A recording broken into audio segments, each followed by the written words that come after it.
Chapter 11. When the ladies removed after dinner, Elizabeth ran up to her sister, and seeing her well guarded from cold, attended her into the drawing room, where she was welcomed by her two friends with many professions of pleasure, and Elizabeth had never seen them so agreeable as they were during the hour which passed before the gentlemen appeared. Their powers of conversation were considerable. They could describe an entertainment with accuracy, relate an anecdote with humor, and laugh at their acquaintance with spirit. But when the gentlemen entered, Jane was no longer the first object. Miss Bingley's eyes were instantly turned towards Darcy, and she had something to say to him before he had advanced many steps. He addressed himself directly to Miss Bennet, with a polite congratulation. Mr. Hurst also made her a slight bow, and said he was very glad, but diffuseness and warmth remained for Bingley's salutation. He was full of joy and attention. The first half hour was spent in piling up the fire, lest she should suffer from the change of room, and she removed at his desire to the other side of the fireplace, that she might be farther from the door. He then sat down by her, and talked scarcely to anyone else. Elizabeth, at work in the opposite corner, saw it all with great delight.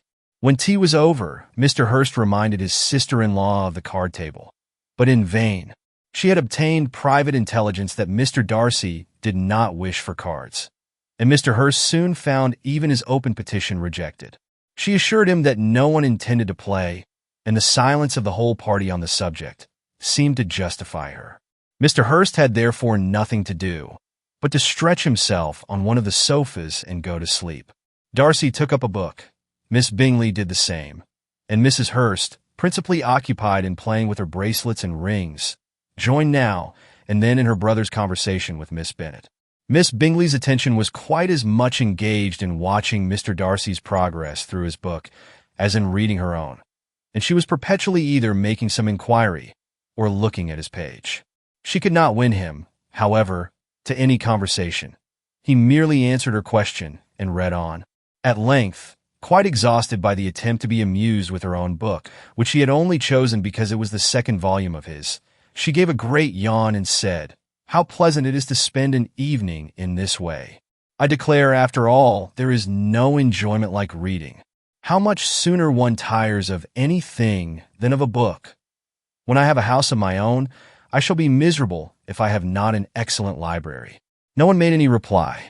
She then yawned again, threw aside her book, and cast her eyes round the room in quest of some amusement. When hearing her brother mentioning a ball to Miss Bennet, she turned suddenly towards him and said, "By the by, Charles, are you really serious in meditating a dance at Netherfield? I would advise you, before you determine on it, to consult the wishes of the present party. I am much mistaken if there are not some among us to whom a ball would be rather a punishment than a pleasure." "If you mean Darcy," cried her brother, "he may go to bed, if he chooses, before it begins. But as for the ball, it is quite a settled thing, and as soon as Nicholas has made white soup enough, I shall send round my cards." "I should like balls infinitely better," she replied, "if they were carried on in a different manner, but there is something insufferably tedious in the usual process of such a meeting. It would surely be much more rational if conversation, instead of dancing, made the order of the day." "Much more rational, my dear Caroline, I dare say, but it would not be near so much like a ball." Miss Bingley made no answer, and soon afterwards got up and walked about the room. Her figure was elegant, and she walked well. But Darcy, at whom it was all aimed, was still inflexibly studious. In the desperation of her feelings, she resolved on one effort more, and, turning to Elizabeth, said, "Miss Eliza Bennet, let me persuade you to follow my example, and take a turn about the room. I assure you it is very refreshing after sitting so long in one attitude." Elizabeth was surprised, but agreed to it immediately. Miss Bingley succeeded no less in the real object of her civility. Mr. Darcy looked up. He was as much awake to the novelty of attention in that quarter as Elizabeth herself could be, and unconsciously closed his book. He was directly invited to join their party, but he declined it, observing that he could imagine but two motives for their choosing to walk up and down the room together, with either of which motives his joining them would interfere. What could he mean? She was dying to know what could be his meaning, and asked Elizabeth whether she could at all understand him. "Not at all," was her answer, "but depend upon it, he means to be severe on us, and our surest way of disappointing him will be to ask nothing about it. Miss Bingley, however, was incapable of disappointing Mr. Darcy in anything, and persevered therefore in requiring an explanation of his two motives. "I have not the smallest objection to explaining them," said he, as soon as she allowed him to speak. "You either choose this method of passing the evening because you are in each other's confidence and have secret affairs to discuss, or because you are conscious that your figures appear to the greatest advantage in walking. If the first, I should be completely in your way, and if the second, I can admire you much better as I sit by the fire." "Oh, shocking!" cried Miss Bingley. "I never heard anything so abominable. How shall we punish him for such a speech?" "Nothing so easy, if you have but the inclination," said Elizabeth. "We can all plague and punish one another. Tease him, laugh at him. Intimate as you are, you must know how it is to be done. But upon my honor, I do not. I do assure you that my intimacy has not yet taught me that. Tease calmness of temper and presence of mind. No, I feel he may defy us there. And as to laughter, we will not expose ourselves, if you please, by attempting to laugh without a subject. Mr. Darcy may hug himself." "Mr. Darcy is not to be laughed at," cried Elizabeth. "That is an uncommon advantage, and uncommon I hope it will continue, for it would be a great loss to me to have many such acquaintance. I dearly love a laugh. Miss Bingley," said he, "has given me credit for more than can be. The wisest and the best of men, nay, the wisest and best of their actions, may be rendered ridiculous by a person whose first object in life is a joke." "Certainly," replied Elizabeth, "there are such people, but I hope I am not one of them. I hope I never ridicule what is wise or good. Follies and nonsense, whims and inconsistencies do divert me, I own, and I laugh at them whenever I can. But these, I suppose, are precisely what you are without. Perhaps that is not possible for anyone, but it has been the study of my life to avoid those weaknesses which often expose a strong understanding to ridicule, such as vanity and pride. Yes, vanity is a weakness indeed, but pride, where there is a real superiority of mind, pride will be always under good regulation." Elizabeth turned away to hide a smile. "Your examination of Mr. Darcy is over, I presume," said Miss Bingley. "And pray, what is the result?" "I am perfectly convinced by it that Mr. Darcy has no defect. He owns it himself without disguise." "No," said Darcy, "I have made no such pretension. I have faults enough, but they are not, I hope, of understanding. My temper I dare not vouch for it. It is, I believe, too little yielding, certainly too little for the convenience of the world. I cannot forget the follies and vices of others so soon as I ought, nor their offenses against myself. My feelings are not puffed about with every attempt to move them. My temper would perhaps be called resentful. My good opinion once lost is lost forever." "That is a failing indeed," cried Elizabeth. "Implacable resentment is a shade in a character. But you have chosen your fault well done. I really cannot laugh at it. You are safe from me. There is, I believe, in every disposition a tendency to some particular evil, a natural defect, which not even the best education can overcome. And your defect is a propensity to hate everybody. And yours," he replied with a smile, "is willfully to misunderstand them." "Do let us have a little music," cried Miss Bingley, tired of a conversation in which she had no share. "Louisa, you will not mind my waking Mr. Hurst?" Her sister made not the smallest objection, and the pianoforte was opened, and Darcy, after a few moments' recollection, was not sorry for it. He began to feel the danger of paying Elizabeth too much attention. Chapter 12. In consequence of an agreement between the sisters, Elizabeth wrote the next morning to her mother to beg that the carriage might be sent for them in the course of the day. But Mrs. Bennet, who had calculated on her daughters remaining at Netherfield till the following Tuesday, which would exactly finish Jane's week, could not bring herself to receive them with pleasure before. Her answer, therefore, was not propitious, at least not to Elizabeth's wishes, for she was impatient to get home.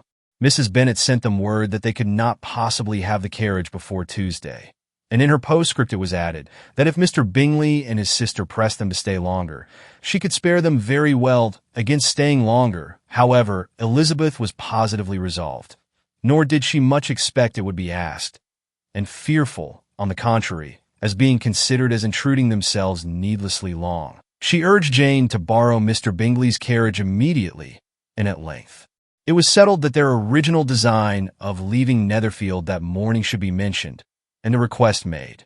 The communication excited many professions of concern, and enough was said of wishing them to stay at least till the following day to work on Jane. Until the morrow, their going was deferred.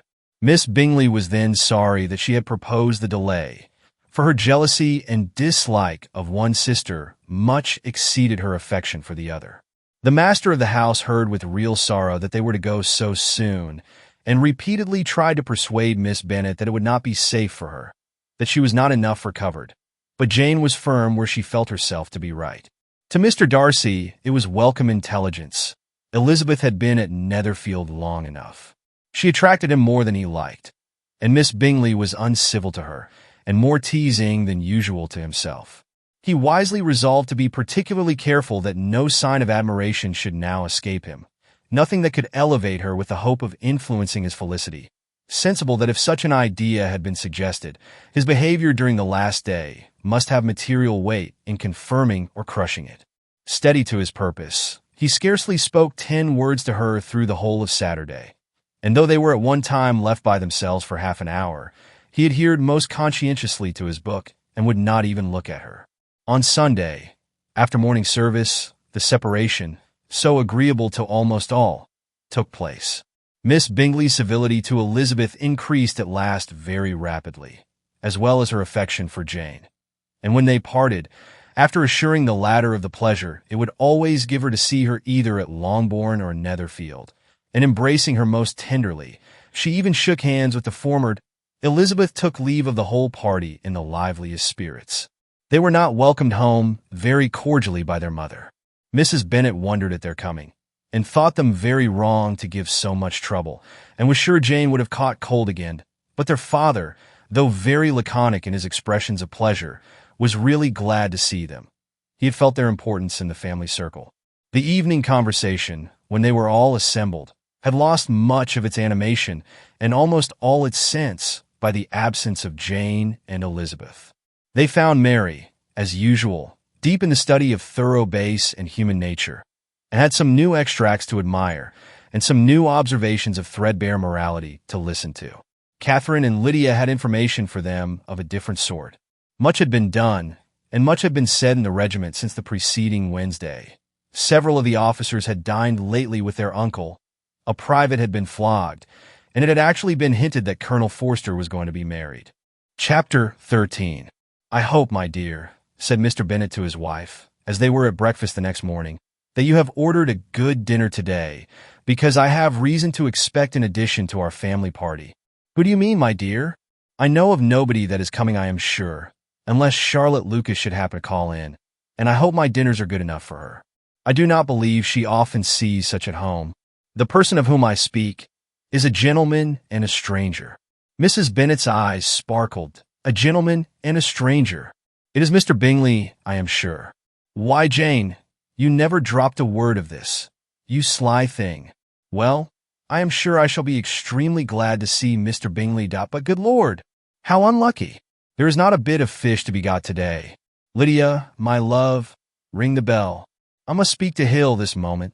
"It is not Mr. Bingley," said her husband. "It is a person whom I never saw in the whole course of my life." This roused a general astonishment, and he had the pleasure of being eagerly questioned by his wife and 5 daughters at once. After amusing himself some time with their curiosity, he thus explained. "About a month ago I received this letter, and about a fortnight ago I answered it, for I thought it a case of some delicacy, and requiring early attention. It is from my cousin, Mr. Collins, who, when I am dead, may turn you all out of this house as soon as he pleases." "Oh, my dear," cried his wife, "I cannot bear to hear that mentioned. Pray do not talk of that odious man. I do think it is the hardest thing in the world, that your estate should be entailed away from your own children, and I am sure if I had been you, I should have tried long ago to do something or other about it. Jane and Elizabeth attempted to explain to her the nature of an entail. They had often attempted it before, but it was a subject on which Mrs. Bennet was beyond the reach of reason, and she continued to rail bitterly against the cruelty of settling an estate away from a family of 5 daughters in favor of a man whom nobody cared anything about. "It certainly is a most iniquitous affair," said Mr. Bennet, "and nothing can clear Mr. Collins from the guilt of inheriting Longbourn. But if you will listen to his letter, you may perhaps be a little softened by his manner of expressing himself." "No, that I am sure I shall not. And I think it was very impertinent of him to write to you at all, and very hypocritical. I hate such false friends. Why could not he keep on quarreling with you, as his father did before him? Why, indeed, he does seem to have had some filial scruples on that head, as you will hear. Hunsford, near Westerham, Kent, October 15th. Dear Sir, the disagreement subsisting between yourself and my late honored father always gave me much uneasiness, and since I have had the misfortune to lose him, I have frequently wished to heal the breach. But for some time I was kept back by my own doubts, fearing lest it might seem disrespectful to his memory for me to be on good terms with anyone, with whom it had always pleased him to be at variance. There, Mrs. Bennet. My mind, however, is now made up on the subject, for having received ordination at Easter, I have been so fortunate as to be distinguished by the patronage of the Right Honourable Lady Catherine de Bourgh, widow of Sir Louis de Bourgh, whose bounty and beneficence has preferred me to the valuable rectory of this parish, where it shall be my earnest endeavour to demean myself with grateful respect towards her ladyship, and be ever ready to perform those rites and ceremonies which are instituted by the Church of England. As a clergyman, moreover, I feel it my duty to promote and establish the blessing of peace in all families within the reach of my influence. And on these grounds I flatter myself that my present overtures of goodwill are highly commendable, and that the circumstance of my being next in the entail of Longbourn estate will be kindly overlooked on your side, and not lead you to reject the offered olive branch. I cannot be otherwise than concerned at being the means of injuring your amiable daughters, and beg leave to apologize for it, as well as to assure you of my readiness to make them every possible amends. But of this hereafter. If you should have no objection to receive me into your house, I propose myself the satisfaction of waiting on you and your family, Monday, November 18th, by 4 o'clock, and shall probably trespass on your hospitality till the Saturday se'nnight following, which I can do without any inconvenience, as Lady Catherine is far from objecting to my occasional absence on a Sunday, provided that some other clergyman is engaged to do the duty of the day. I remain, dear sir, with respectful compliments to your lady and daughters, your well-wisher and friend, William Collins. At 4 o'clock, therefore, we may expect this peacemaking gentleman, said Mr. Bennet, as he folded up the letter. He seems to be a most conscientious and polite young man, upon my word, and I doubt not will prove a valuable acquaintance, especially if Lady Catherine should be so indulgent as to let him come to us again. There is some sense in what he says about the girls, however, and if he is disposed to make them any amends, I shall not be the person to discourage him. Though it is difficult, said Jane, to guess in what way he can mean to make us the atonement he thinks our due, the wish is certainly to his credit. Elizabeth was chiefly struck with his extraordinary deference for Lady Catherine, and his kind intention of christening, marrying, and burying his parishioners whenever it were required. He must be an oddity, I think, said she. I cannot make him out. There is something very pompous in his style, and what can he mean by apologizing for being next in the entail? We cannot suppose he would help it. If he could, can he be a sensible man, sir? No, my dear, I think not. I have great hopes of finding him quite the reverse. There is a mixture of servility and self-importance in his letter, which promises well. I am impatient to see him. In point of composition, said Mary, his letter does not seem defective. The idea of the olive branch perhaps is not wholly new, yet I think it is well expressed. To Catherine and Lydia, neither the letter nor its writer were in any degree interesting.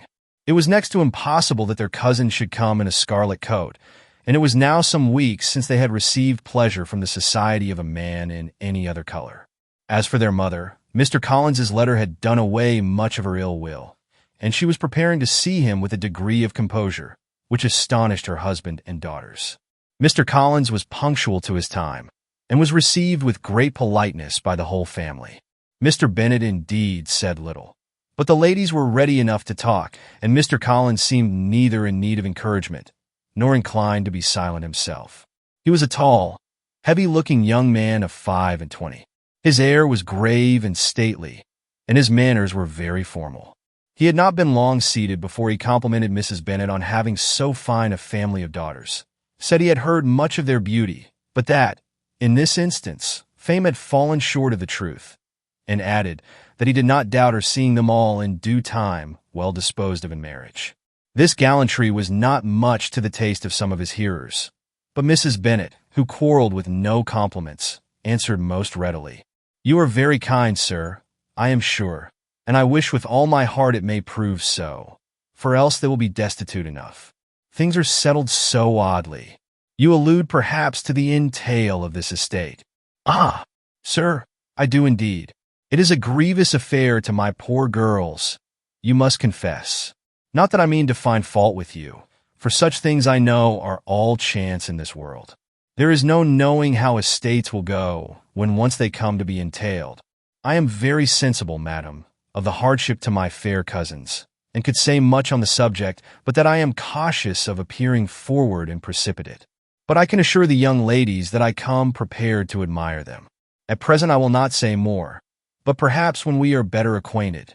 He was interrupted by a summons to dinner, and the girls smiled on each other. They were not the only objects of Mr. Collins's admiration. The hall, the dining room, and all its furniture were examined and praised, and his commendation of everything would have touched Mrs. Bennet's heart, but for the mortifying supposition of his viewing it all as his own future property. The dinner, too, in its turn, was highly admired, and he begged to know to which of his fair cousins the excellence of its cookery was owing. But here he was set right by Mrs. Bennet, who assured him with some asperity that they were very well able to keep a good cook, and that her daughters had nothing to do in the kitchen. He begged pardon for having displeased her. In a softened tone, she declared herself not at all offended, but he continued to apologize for about a quarter of an hour. Chapter 14. During dinner, Mr. Bennet scarcely spoke at all, but when the servants were withdrawn, he thought it time to have some conversation with his guest, and therefore started a subject in which he expected him to shine, by observing that he seemed very fortunate in his patroness. Lady Catherine de Bourgh's attention to his wishes and consideration for his comfort appeared very remarkable. Mr. Bennet could not have chosen better. Mr. Collins was eloquent in her praise. The subject elevated him to more than usual solemnity of manner, and with a most important aspect he protested that he had never in his life witnessed such behavior in a person of rank, such affability and condescension, as he had himself experienced from Lady Catherine. She had been graciously pleased to approve of both the discourses, which he had already had the honor of preaching before her. She had also asked him twice to dine at Rosings, and had sent for him only the Saturday before to make up her pool of quadrille in the evening. Lady Catherine was reckoned proud by many people he knew, but he had never seen anything but affability in her. She had always spoken to him as she would to any other gentleman. She made not the smallest objection to his joining in the society of the neighborhood, nor to his leaving his parish occasionally for a week or two to visit his relations. She had even condescended to advise him to marry as soon as he could, provided he chose with discretion, and had once paid him a visit in his humble parsonage, where she had perfectly approved all the alterations he had been making, and had even vouchsafed to suggest some herself, some shelves in the closets upstairs. "That is all very proper and civil, I am sure," said Mrs. Bennet, "and I dare say she is a very agreeable woman. It is a pity that great ladies in general are not more like her. Does she live near you, sir? The garden in which stands my humble abode is separated only by a lane from Rosings Park, her ladyship's residence.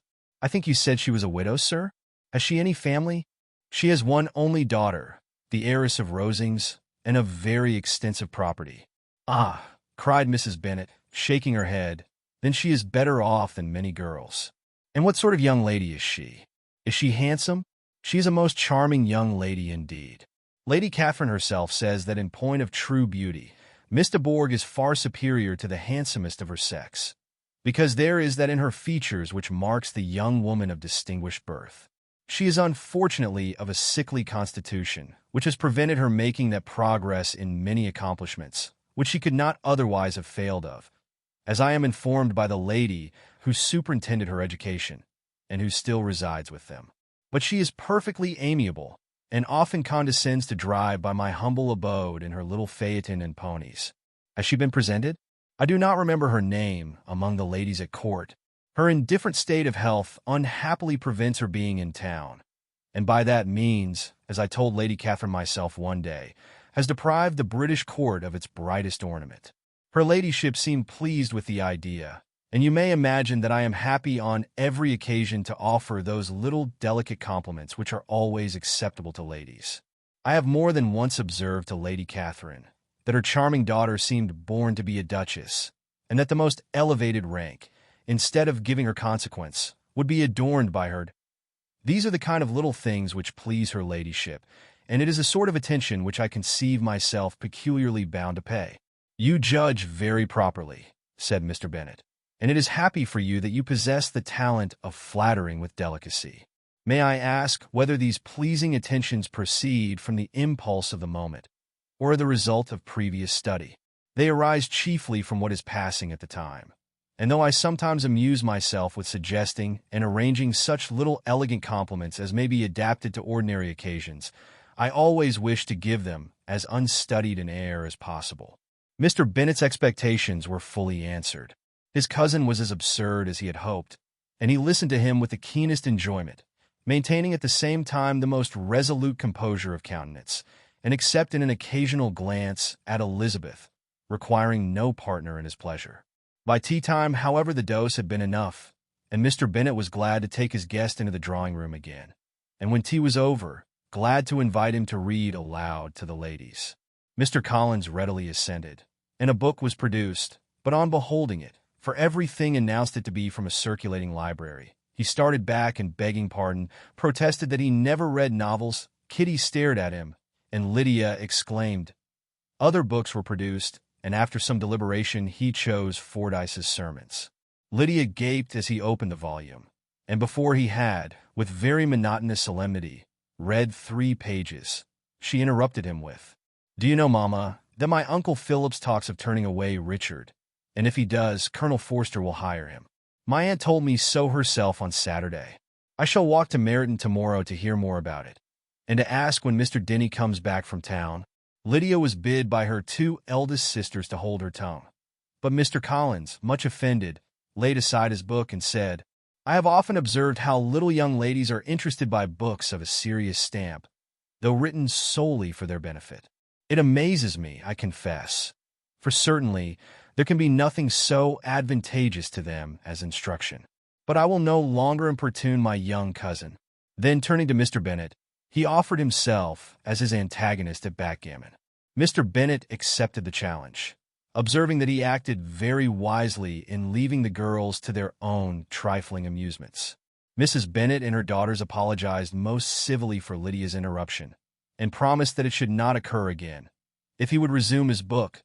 But Mr. Collins, after assuring them that he bore his young cousin no ill will, and should never resent her behavior as any affront, seated himself at another table with Mr. Bennet, and prepared for backgammon.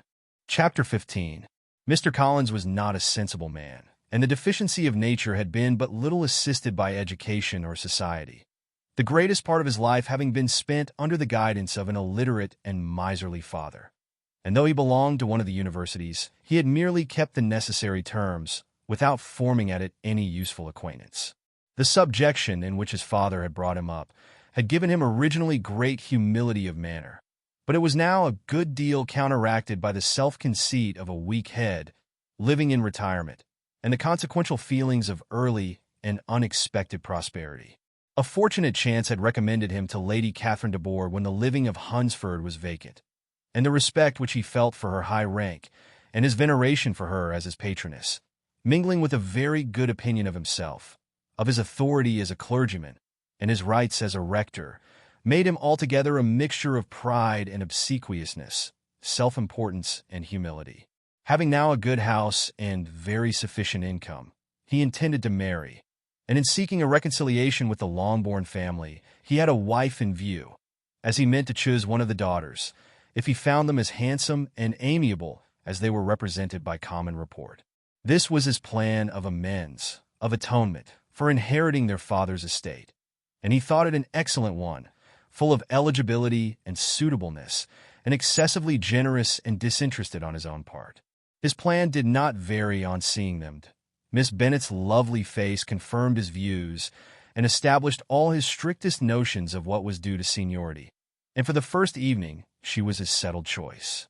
The next morning, however, made an alteration, for in a quarter of an hour's tete-a-tete with Mrs. Bennet before breakfast, a conversation beginning with his parsonage house, and leading naturally to the avowal of his hopes, that a mistress for it might be found at Longbourn, produced from her, amid very complaisant smiles and general encouragement, a caution against the very Jane he had fixed on.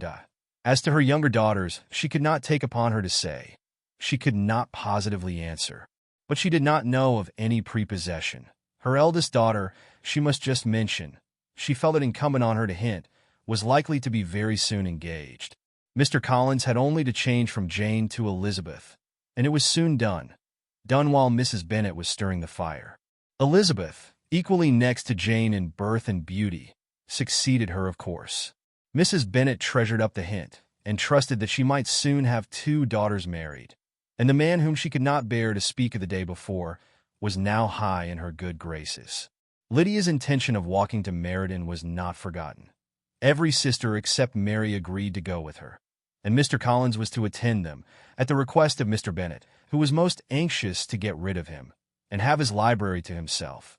For thither Mr. Collins had followed him after breakfast, and there he would continue, nominally engaged with one of the largest folios in the collection, but really talking to Mr. Bennet, with little cessation, of his house and garden at Hunsford.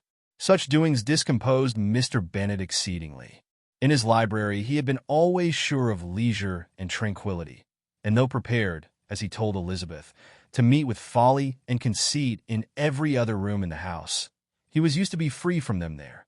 His civility, therefore, was most prompt in inviting Mr. Collins to join his daughters in their walk, and Mr. Collins, being in fact much better fitted for a walker than a reader, was extremely well pleased to close his large book and go. In pompous nothings on his side, and civil assents on that of his cousins, their time passed till they entered Meryton. The attention of the younger ones was then no longer to be gained by him. Their eyes were immediately wandering up in the street in quest of the officers, and nothing less than a very smart bonnet indeed, or a really new muslin in a shop window, could recall them. But the attention of every lady was soon caught by a young man, whom they had never seen before, of most gentlemanlike appearance, walking with an officer on the other side of the way. The officer was the very Mr. Denny, concerning whose return from London Lydia came to inquire, and he bowed as they passed. All were struck with the stranger's air, all wondered who he could be, and Kitty and Lydia, determined if possible to find out, led the way across the street, under pretense of wanting something in an opposite shop, and fortunately had just gained the pavement when the 2 gentlemen turning back had reached the same spot. Mr. Denny addressed them directly, and entreated permission to introduce his friend, Mr. Wickham, who had returned with him the day before from town, and he was happy to say had accepted a commission in their corps. This was exactly as it should be, for the young man wanted only regimentals to make him completely charming. His appearance was greatly in his favor. He had all the best part of beauty, a fine countenance, a good figure, and very pleasing address. The introduction was followed up on his side by a happy readiness of conversation, a readiness at the same time perfectly correct and unassuming, and the whole party were still standing and talking together very agreeably, when the sound of horses drew their notice, and Darcy and Bingley were seen riding down the street. On distinguishing the ladies of the group, the 2 gentlemen came directly towards them, and began the usual civilities. Bingley was the principal spokesman, and Miss Bennet the principal object. He was then, he said, on his way to Longbourn on purpose to inquire after her. Mr. Darcy corroborated it with a bow, and was beginning to determine not to fix his eyes on Elizabeth, when they were suddenly arrested by the sight of the stranger, and Elizabeth, happening to see the countenance of both as they looked at each other, was all astonishment at the effect of the meeting. Both changed color, one looked white, the other red. Mr. Wickham, after a few moments, touched his hat, a salutation which Mr. Darcy just deigned to return. What could be the meaning of it? It was impossible to imagine. It was impossible not to long to know. In another minute, Mr. Bingley, but without seeming to have noticed what passed, took leave and rode on with his friend. Mr. Denny and Mr. Wickham walked with the young ladies to the door of Mr. Phillips's house, and then made their bows in spite of Miss Lydia's pressing entreaties that they would come in, and even in spite of Mrs. Phillips throwing up the parlor window and loudly seconding the invitation. Mrs. Phillips was always glad to see her nieces, and the two eldest, from their recent absence, were particularly welcome, and she was eagerly expressing her surprise at their sudden return home, which, as their own carriage had not fetched them, she should have known nothing about if she had not happened to see Mr. Jones's shop boy in the street, who had told her that they were not to send any more drafts to Netherfield because the Miss Bennets were come away, when her civility was claimed. Towards Mr. Collins, by Jane's introduction of him, she received him with her very best politeness, which he returned with as much more, apologizing for his intrusion, without any previous acquaintance with her, which he could not help flattering himself, however, might be justified by his relationship to the young ladies who introduced him to her notice. Mrs. Phillips was quite awed by such an excess of good breeding, but her contemplation of one stranger was soon put an end to by exclamations and inquiries about the other, of whom, however, she could only tell her nieces what they already knew, that Mr. Denny had brought him from London, and that he was to have a lieutenant's commission in the shire. She had been watching him the last hour, she said, as he walked up and down the street, and had Mr. Wickham appeared, Kitty and Lydia would certainly have continued the occupation, but unluckily no one passed the windows now except a few of the officers, who, in comparison with the stranger, were become stupid, disagreeable fellows. Some of them were to dine with the Phillipses the next day, and their aunt promised to make her husband call on Mr. Wickham, and give him an invitation also, if the family from Longbourn would come in the evening. This was agreed to, and Mrs. Phillips protested that they would have a nice, comfortable, noisy game of lottery tickets, and a little bit of hot supper afterwards. The prospect of such delights was very cheering, and they parted in mutual good spirits. Mr. Collins repeated his apologies in quitting the room, and was assured with unwearying civility that they were perfectly needless. As they walked home, Elizabeth related to Jane what she had seen pass between the two gentlemen. But though Jane would have defended either or both, had they appeared to be wrong, she could no more explain such behavior than her sister. Mr. Collins, on his return, highly gratified Mrs. Bennet by admiring Mrs. Phillips's manners and politeness. He protested that except Lady Catherine and her daughter, he had never seen a more elegant woman, for she had not only received him with the utmost civility, but had even pointedly included him in her invitation for the next evening, although utterly unknown to her before. Something he supposed might be attributed to his connection with them, but yet he had never met with so much attention in the whole course of his life. Chapter 16. As no objection was made to the young people's engagement with their aunt, and all Mr. Collins's scruples of leaving Mr. and Mrs. Bennet for a single evening during his visit were most steadily resisted, the coach conveyed him and his 5 cousins at a suitable hour to Meriden, and the girls had the pleasure of hearing, as they entered the drawing-room, that Mr. Wickham had accepted their uncle's invitation, and was then in the house. When this information was given, and they had all taken their seats, Mr. Collins was at leisure to look around him and admire, and he was so much struck with the size and furniture of the apartment that he declared he might almost have supposed himself in the small summer breakfast parlor at Rosings, a comparison that did not at first convey much gratification.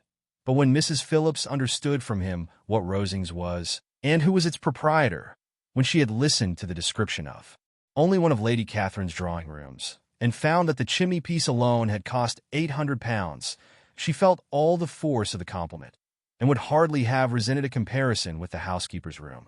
In describing to her all the grandeur of Lady Catherine and her mansion, with occasional digressions in praise of his own humble abode and the improvements it was receiving, he was happily employed until the gentlemen joined them, and he found in Mrs. Phillips a very attentive listener, whose opinion of his consequence increased with what she heard, and who was resolving to retail it all among her neighbors as soon as she could. To the girls, who could not listen to their cousin, and who had nothing to do but to wish for an instrument, and examine their own indifferent imitations of china on the mantelpiece, The interval of waiting appeared very long. It was over at last, however. The gentleman did approach, and when Mr. Wickham walked into the room, Elizabeth felt that she had neither been seeing him before nor thinking of him since, with the smallest degree of unreasonable admiration. The officers of the shire were in general a very creditable, gentlemanlike set, and the best of them were the present party. But Mr. Wickham was as far beyond them all in person, countenance, air, and walk, as they were superior to the broad-faced, stuffy Uncle Phillips, breathing port wine, who followed them into the room. Mr. Wickham was the happy man towards whom almost every female I was turned, and Elizabeth was the happy woman by whom he finally seated himself. And the agreeable manner in which he immediately fell into conversation, though it was only on its being a wet night, and on the probability of a rainy season, made her feel that the commonest, dullest, most threadbare topic might be rendered interesting by the skill of the speaker. With such rivals for the notice of the fair as Mr. Wickham and the officers, Mr. Collins seemed likely to sink into insignificance. To the young ladies he certainly was nothing, but he had still at intervals a kind listener in Mrs. Phillips, and was, by her watchfulness, most abundantly supplied with coffee and muffin. When the card tables were placed, he had an opportunity of obliging her in return by sitting down to whist. "I know little of the game at present," said he, "but I shall be glad to improve myself, for in my situation of life." Mrs. Phillips was very thankful for his compliance, but could not wait for his reason. Mr. Wickham did not play at whist, and with ready delight was he received at the other table between Elizabeth and Lydia. At first there seemed danger of Lydia's engrossing him entirely, for she was a most determined talker, but being likewise extremely fond of lottery tickets, she soon grew too much interested in the game, too eager in making bets and exclaiming after prizes, to have attention for anyone in particular.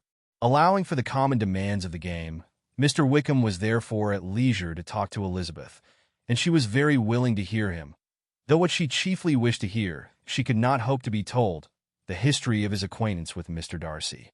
She dared not even mention that gentleman. Her curiosity, however, was unexpectedly relieved. Mr. Wickham began the subject himself. He inquired how far Netherfield was from Meriden, and after receiving her answer, asked in an hesitating manner how long Mr. Darcy had been staying there. "About a month," said Elizabeth, and then, unwilling to let the subject drop, added, "He is a man of very large property in Derbyshire, I understand." "Yes," replied Wickham. "His estate there is a noble one, a clear 10,000 per annum. You could not have met with a person more capable of giving you certain information on that head than myself, for I have been connected with his family in a particular manner from my infancy." Elizabeth could not but look surprised. "You may well be surprised, Miss Bennet, at such an assertion, after seeing, as you probably might, the very cold manner of our meeting yesterday. Are you much acquainted with Mr. Darcy?" "As much as I ever wished to be," cried Elizabeth warmly. "I have spent 4 days in the same house with him, and I think him very disagreeable." "I have no right to give my opinion," said Wickham, "as to his being agreeable or otherwise. I am not qualified to form one. I have known him too long and too well to be a fair judge. It is impossible for me to be impartial. But I believe your opinion of him would in general astonish, and perhaps you would not express it quite so strongly anywhere else. Here you are in your own family. Upon my word, I say no more here than I might say in any house in the neighborhood, except Netherfield. He is not at all liked in Hertfordshire. Everybody is disgusted with his pride. You will not find him more favorably spoken of by any one." "I cannot pretend to be sorry," said Wickham, after a short interruption, "that he or that any man should not be estimated beyond their deserts. But with him I believe it does not often happen. The world is blinded by his fortune and consequence, or frightened by his high and imposing manners, and sees him only as he chooses to be seen. I should take him, even on my slight acquaintance, to be an ill-tempered man." Wickham only shook his head. "I wonder," said he, at the next opportunity of speaking, "whether he is likely to be in this country much longer. I do not at all know, but I heard nothing of his going away when I was at Netherfield. I hope your plans in favor of the shire will not be affected by his being in the neighborhood." "Oh, no, it is not for me to be driven away by Mr. Darcy. If he wishes to avoid seeing me, he must go. We are not on friendly terms, and it always gives me pain to meet him, but I have no reason for avoiding him but what I might proclaim to all the world, a sense of very great ill-usage and most painful regrets at his being what he is. His father, Miss Bennet, the late Mr. Darcy, was one of the best men that ever breathed and the truest friend I ever had, and I can never be in company with this Mr. Darcy without being grieved to the soul by 1,000 tender recollections.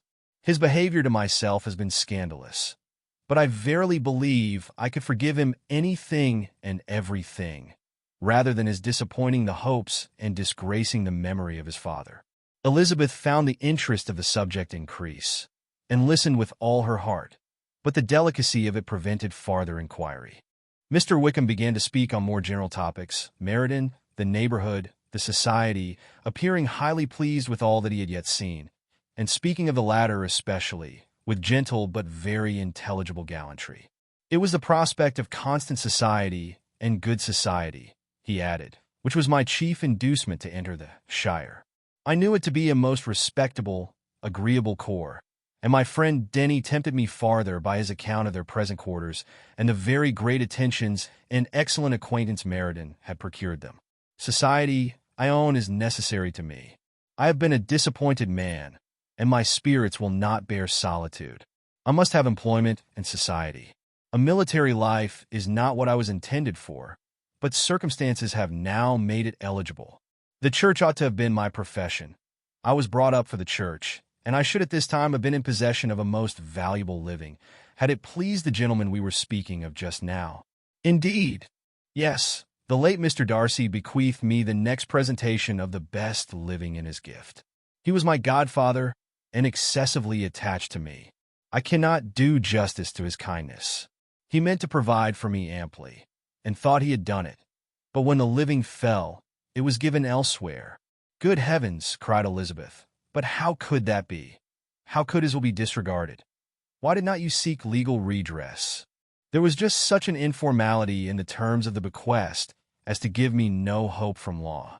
A man of honor could not have doubted the intention, but Mr. Darcy chose to doubt it, or to treat it as a merely conditional recommendation, and to assert that I had forfeited all claim to it by extravagance, imprudence, in short, anything or nothing. Certain it is that the living became vacant 2 years ago, exactly as I was of an age to hold it, and that it was given to another man, and no less certain is it that I cannot accuse myself of having really done anything to deserve to lose it.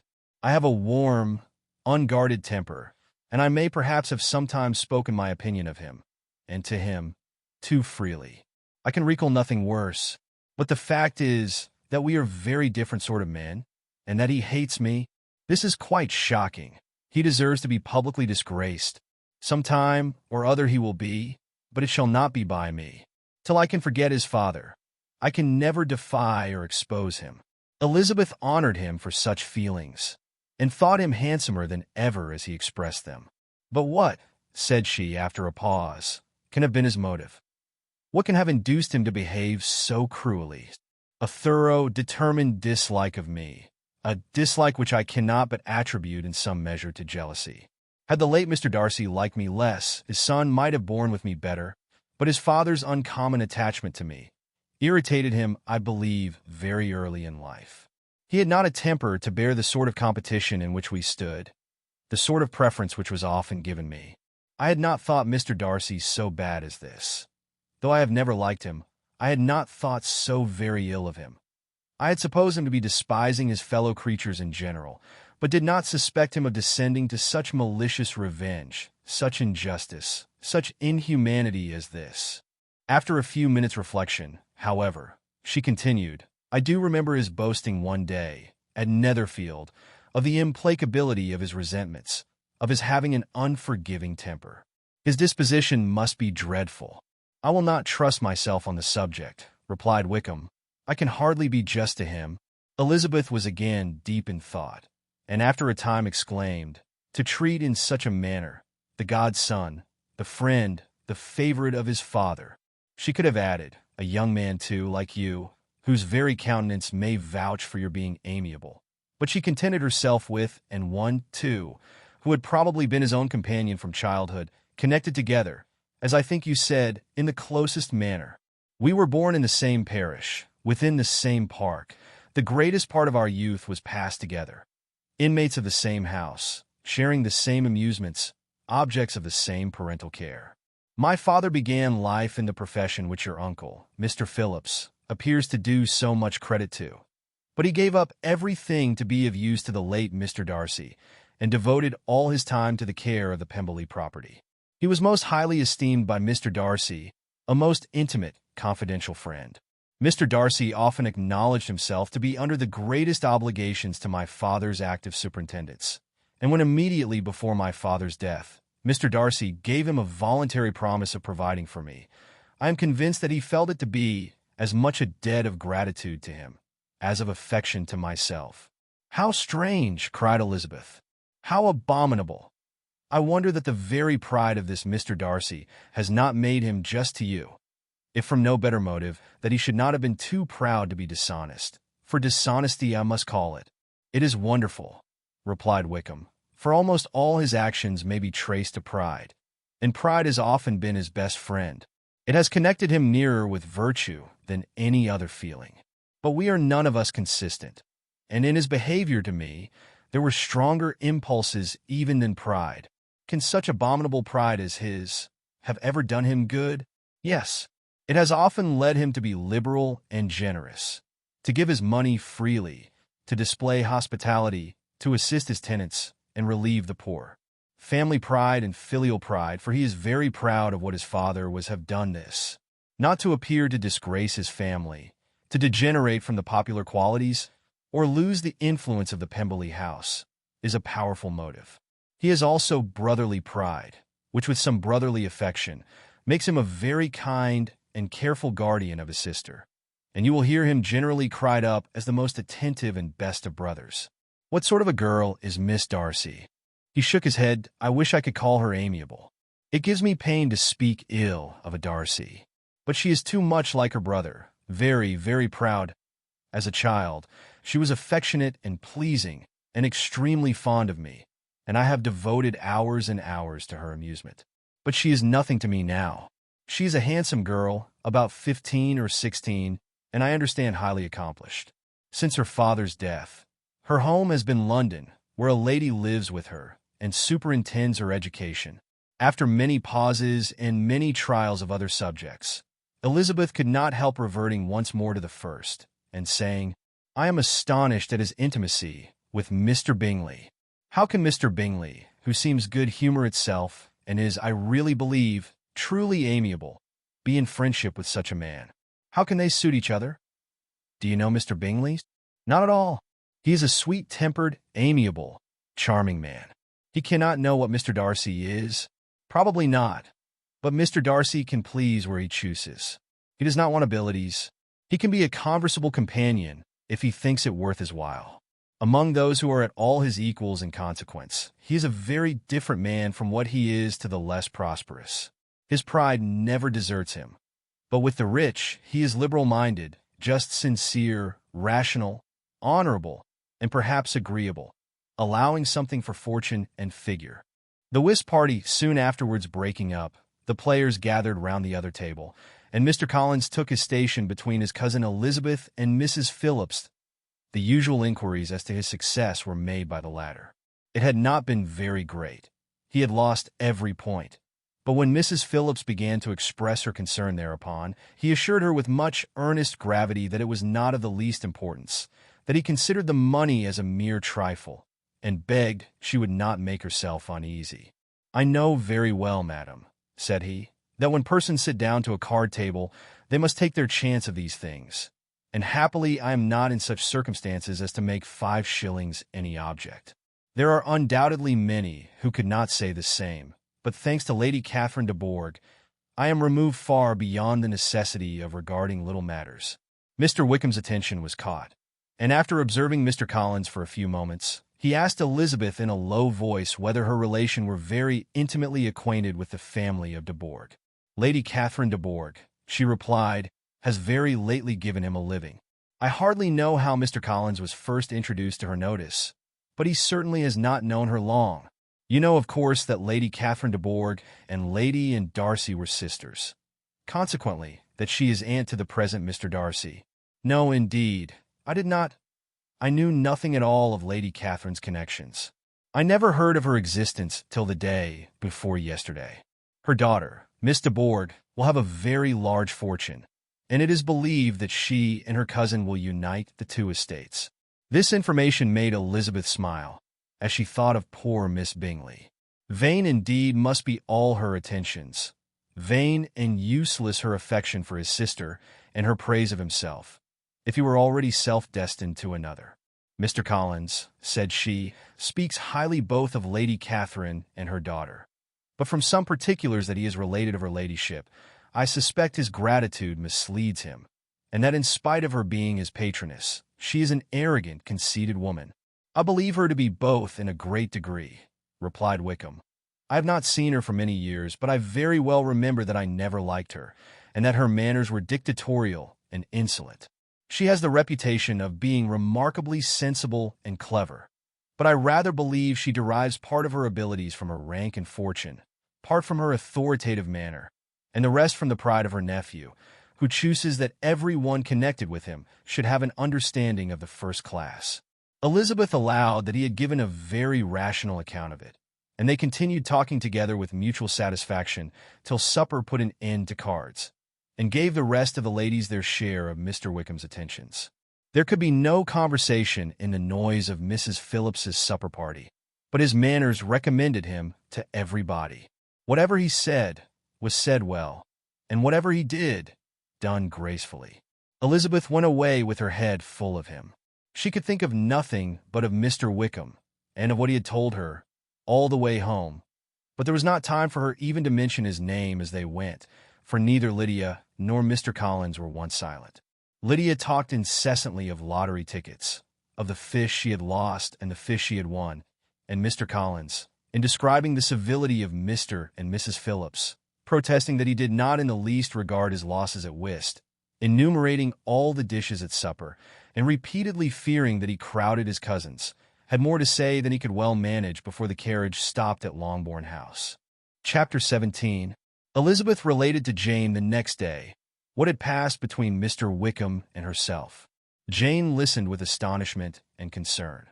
She knew not how to believe that Mr. Darcy could be so unworthy of Mr. Bingley's regard. And yet, it was not in her nature to question the veracity of a young man of such amiable appearance as Wickham.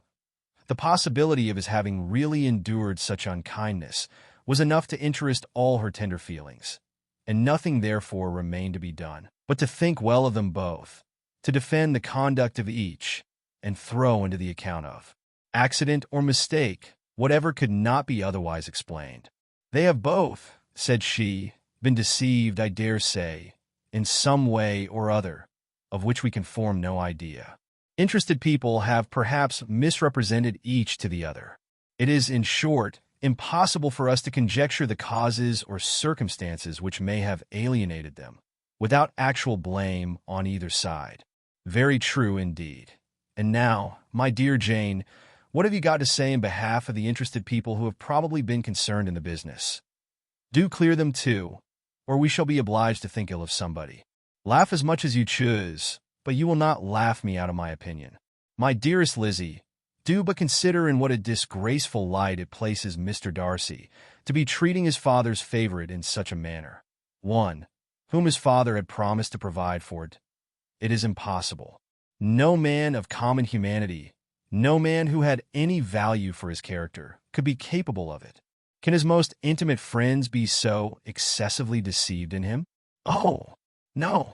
I can much more easily believe Mr. Bingley's being imposed on than that Mr. Wickham should invent such a history of himself as he gave me last night. Names, facts, everything mentioned without ceremony. If it be not so, let Mr. Darcy contradict it. Besides, there was truth in his looks. It is difficult indeed. It is distressing. One does not know what to think. I beg your pardon. One knows exactly what to think. But Jane could think with certainty on only one point, that Mr. Bingley, if he had been imposed on, would have much to suffer when the affair became public. The two young ladies were summoned from the shrubbery where this conversation passed, by the arrival of some of the very persons of whom they had been speaking. Mr. Bingley and his sisters came to give their personal invitation for the long-expected ball at Netherfield, which was fixed for the following Tuesday. The two ladies were delighted to see their dear friend again, called it an age since they had met, and repeatedly asked what she had been doing with herself since their separation. To the rest of the family, they paid little attention, avoiding Mrs. Bennet as much as possible, saying not much to Elizabeth, and nothing at all to the others. They were soon gone again, rising from their seats with an activity which took their brother by surprise, and hurrying off as if eager to escape from Mrs. Bennet's civilities. The prospect of the Netherfield ball was extremely agreeable to every female of the family. Mrs. Bennet chose to consider it as given in compliment to her eldest daughter, and was particularly flattered by receiving the invitation from Mr. Bingley himself, instead of a ceremonious card. Jane pictured to herself a happy evening in the society of her two friends, and the attentions of their brother, and Elizabeth thought with pleasure of dancing a great deal with Mr. Wickham, and of seeing a confirmation of everything in Mr. Darcy's looks and behavior. The happiness anticipated by Catherine and Lydia depended less on any single event or any particular person, for though they each, like Elizabeth, meant to dance half the evening with Mr. Wickham, he was by no means the only partner who could satisfy them, and a ball was at any rate a ball. And even Mary could assure her family that she had no disinclination for it. "While I can have my mornings to myself," said she, "it is enough. I think it no sacrifice to join occasionally in evening engagements. Society has claims on us all, and I profess myself one of those who consider intervals of recreation and amusement as desirable for everybody." Elizabeth's spirits were so high on the occasion that though she did not often speak unnecessarily to Mr. Collins, she could not help asking him whether he intended to accept Mr. Bingley's invitation, and if he did, whether he would think it proper to join in the evening's amusement. And she was rather surprised to find that he entertained no scruple whatever on that head, and was very far from dreading a rebuke either from the Archbishop or Lady Catherine de Bourgh by venturing to dance. "I am by no means of opinion, I assure you," said he, "that a ball of this kind, given by a young man of character to respectable people, can have any evil tendency, and I am so far from objecting to dancing myself that I shall hope to be honored with the hands of all my fair cousins in the course of the evening, and I take this opportunity of soliciting yours, Miss Elizabeth, for the two first dances especially, a preference which I trust my cousin Jane will attribute to the right cause, and not to any disrespect for her." Elizabeth felt herself completely taken in. She had fully proposed being engaged by Wickham for those very dances, and to have Mr. Collins instead. Her liveliness had been never worse timed. There was no help for it, however. Mr. Wickham's happiness and her own was perforce delayed a little longer, and Mr. Collins's proposal accepted with as good a grace as she could. She was not the better pleased with his gallantry, from the idea it suggested of something more. It now first struck her that she was selected from among her sisters as worthy of being the mistress of Hunsford Parsonage, and of assisting to form a quadrille table at Rosings, in the absence of more eligible visitors. The idea soon reached to conviction, as she observed his increasing civilities toward herself, and heard his frequent attempt at a compliment on her wit and vivacity, and though more astonished than gratified herself by this effect of her charms, it was not long before her mother gave her to understand that the probability of their marriage was exceedingly agreeable to her. Elizabeth, however, did not choose to take the hint, being well aware that a serious dispute must be the consequence of any reply. Mr. Collins might never make the offer. Until he did, it was useless to quarrel about him. If there had not been a Netherfield ball to prepare for and talk of, the younger Miss Bennets would have been in a pitiable state at this time. For from the day of the invitation to the day of the ball, there was such a succession of rain as prevented their walking to Meriden once. No aunt, no officers, no news could be sought after. The very shoe roses for Netherfield were got by proxy. Even Elizabeth might have found some trial of her patience in weather, which totally suspended the improvement of her acquaintance with Mr. Wickham, and nothing less than a dance on Tuesday could have made such a Friday, Saturday, Sunday, and Monday endurable to Kitty and Lydia. Chapter 18. Till Elizabeth entered the drawing-room at Netherfield and looked in vain for Mr. Wickham among the cluster of red coats there assembled. A doubt of his being present had never occurred to her. The certainty of meeting him had not been checked by any of those recollections that might not unreasonably have alarmed her. She had dressed with more than usual care, and prepared in the highest spirits for the conquest of all that remained unsubdued of his heart, trusting that it was not more than might be won in the course of the evening. But in an instant arose the dreadful suspicion of his being purposely omitted from Mr. Darcy's pleasure in the Bingley's invitation to the officers.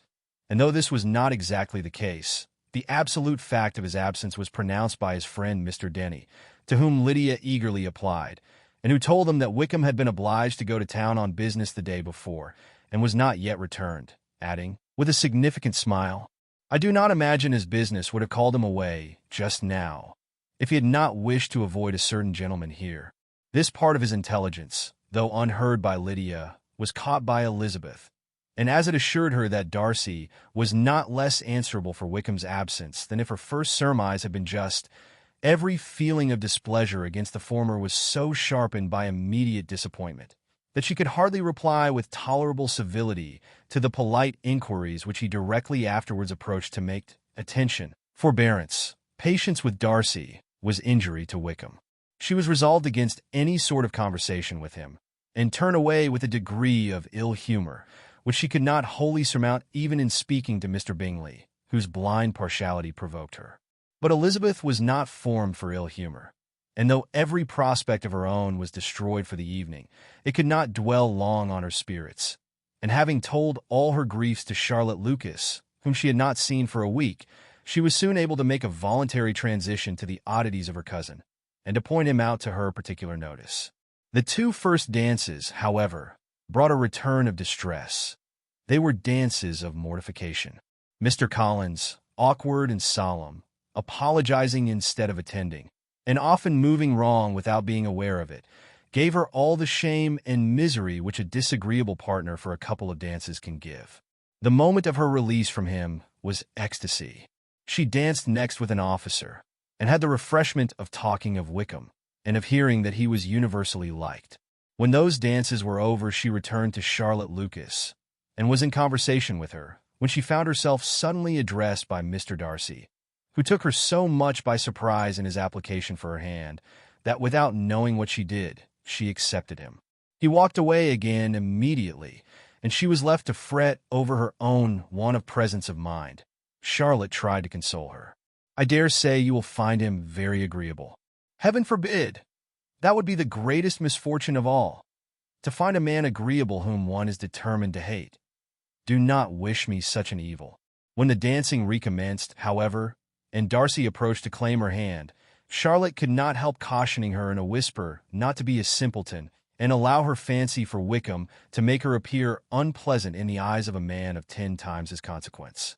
Elizabeth made no answer, and took her place in the set, amazed at the dignity to which she was arrived in being allowed to stand opposite to Mr. Darcy, and reading in her neighbors' looks their equal amazement in beholding it.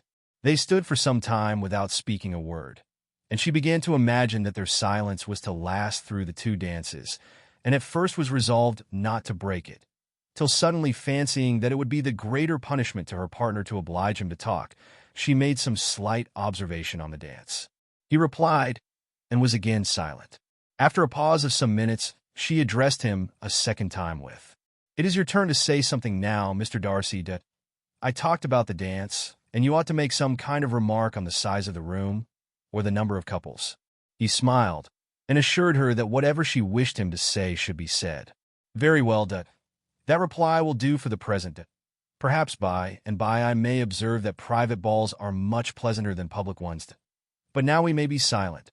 Do you talk by rule, then, while you are dancing?" "Sometimes. One must speak a little, you know. It would look odd to be entirely silent for half an hour together. And yet for the advantage of some, conversation ought to be so arranged as that they may have the trouble of saying as little as possible. Are you consulting your own feelings in the present case? Or do you imagine that you are gratifying mine?" "Both," replied Elizabeth archly, "for I have always seen a great similarity in the turn of our minds. We are each of an unsocial, taciturn disposition, unwilling to speak, unless we expect to say something that will amaze the whole room, and be handed down to posterity with all the eclat of a proverb. This is no very striking resemblance of your own character, I am sure, said he. How near it may be to mine, I cannot pretend to say. You think it a faithful portrait undoubtedly. I must not decide on my own performance. He made no answer, and they were again silent till they had gone down the dance, when he asked her if she and her sisters did not very often walk to Meryton. She answered in the affirmative, and, unable to resist the temptation, added, When you met us there the other day, we had just been forming a new acquaintance. The effect was immediate. A deeper shade of hauteur overspread his features, but he said not a word, and Elizabeth, though blaming herself for her own weakness, could not go on.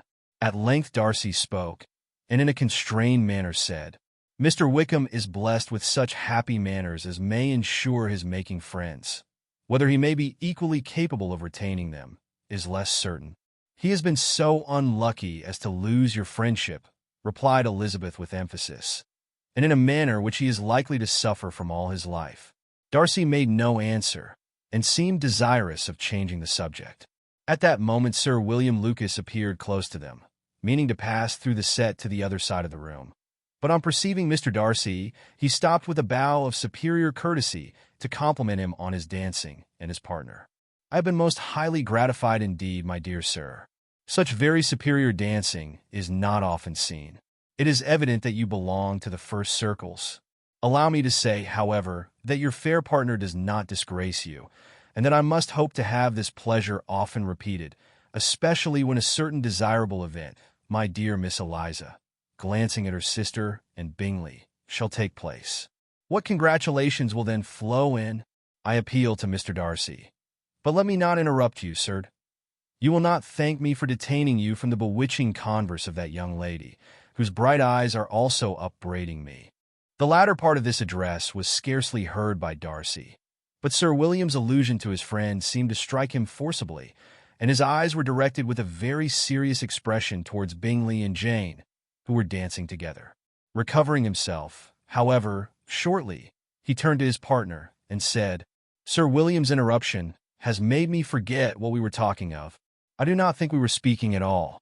Sir William could not have interrupted any two people in the room who had less to say for themselves. We have tried 2 or 3 subjects already without success, and what we are to talk of next I cannot imagine. What think you of books? Said he, smiling. Books, oh!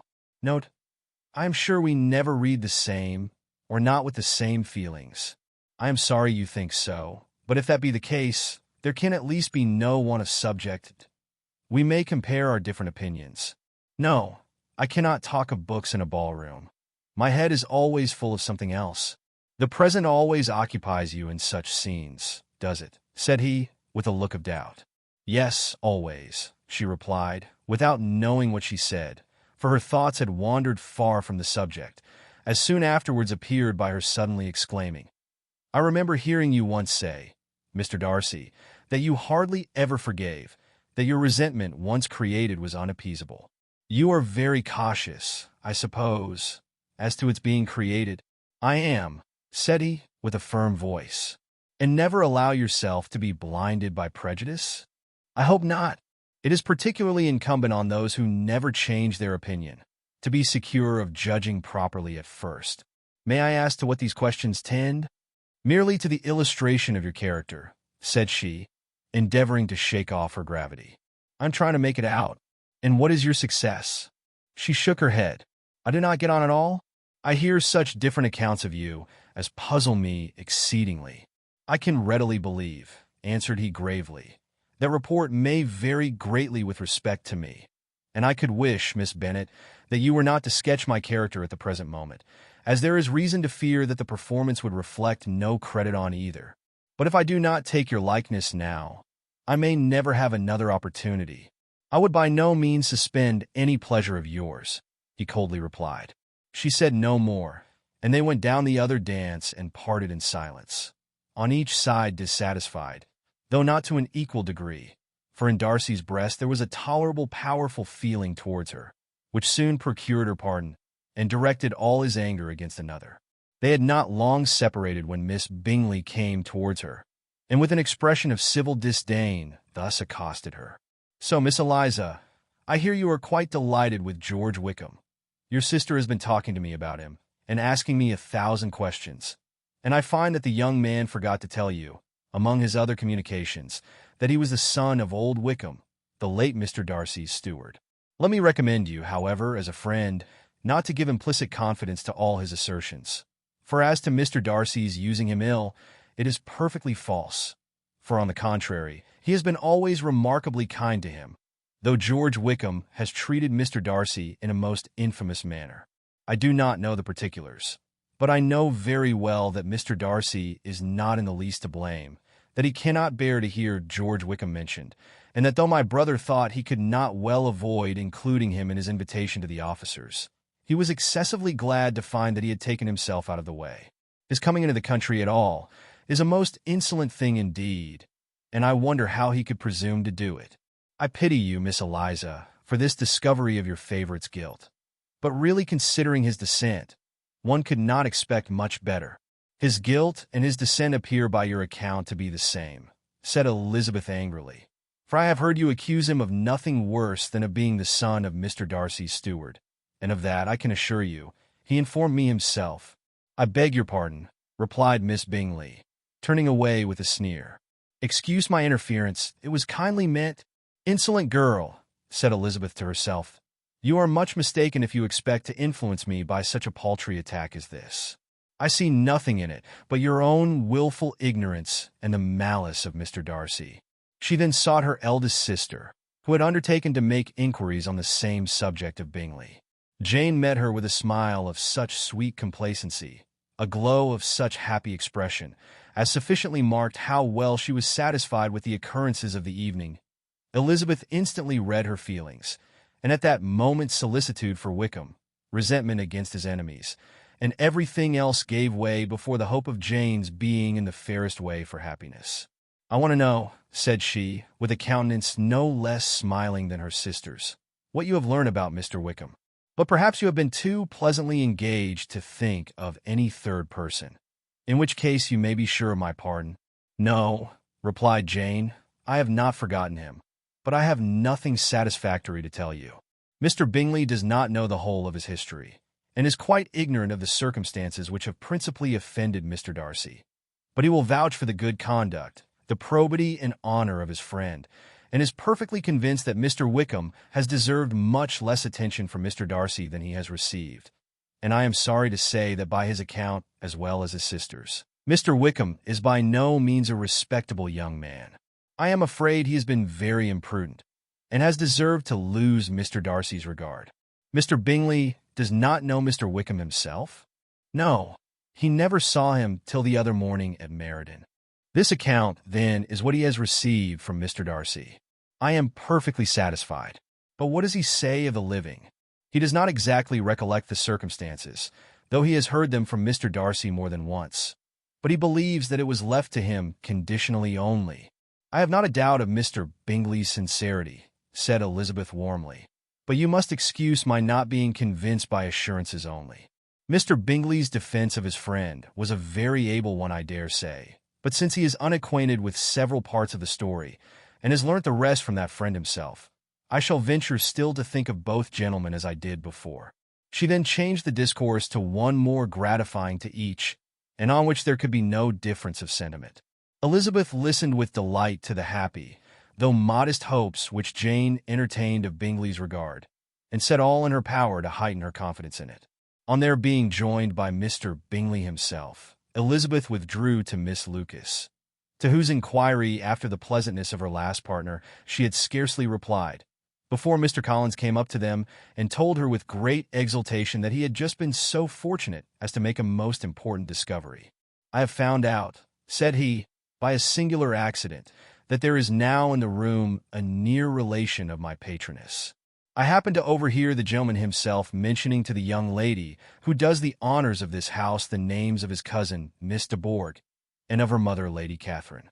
How wonderfully these sort of things occur!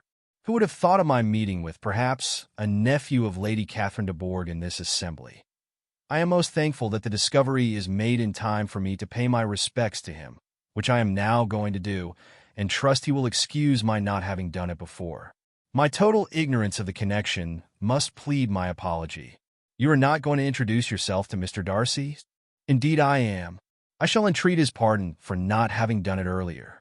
I believe him to be Lady Catherine's nephew.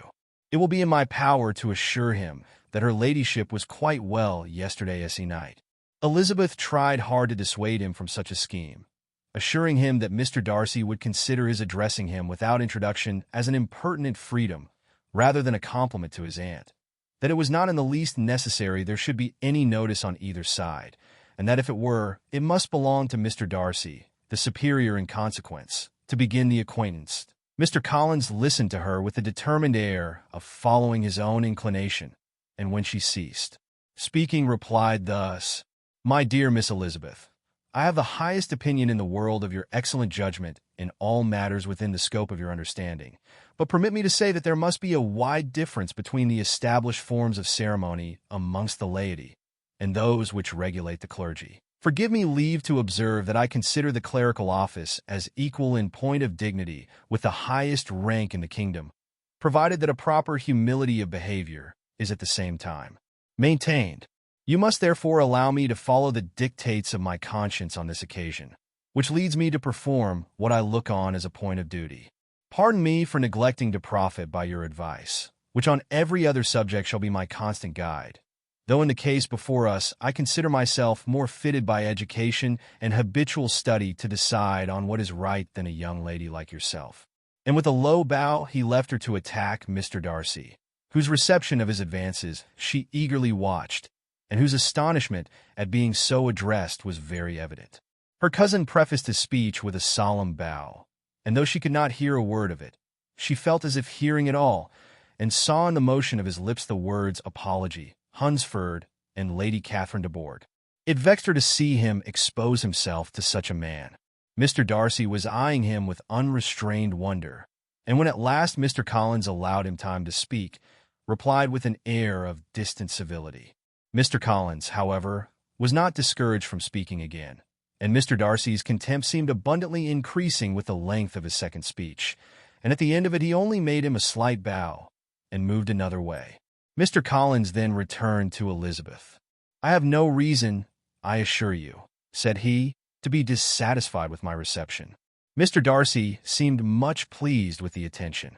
He answered me with the utmost civility, and even paid me the compliment of saying that he was so well convinced of Lady Catherine's discernment as to be certain she could never bestow a favor unworthily.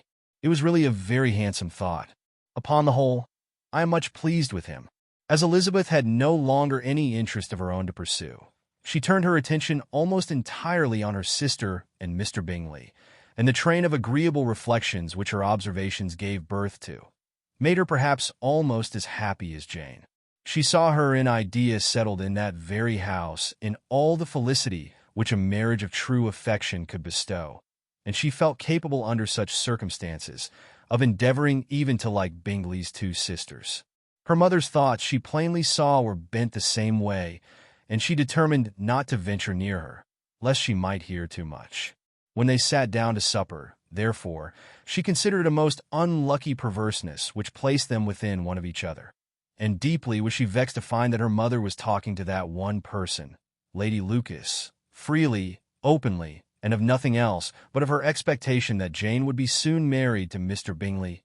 It was an animating subject, and Mrs. Bennet seemed incapable of fatigue while enumerating the advantages of the match.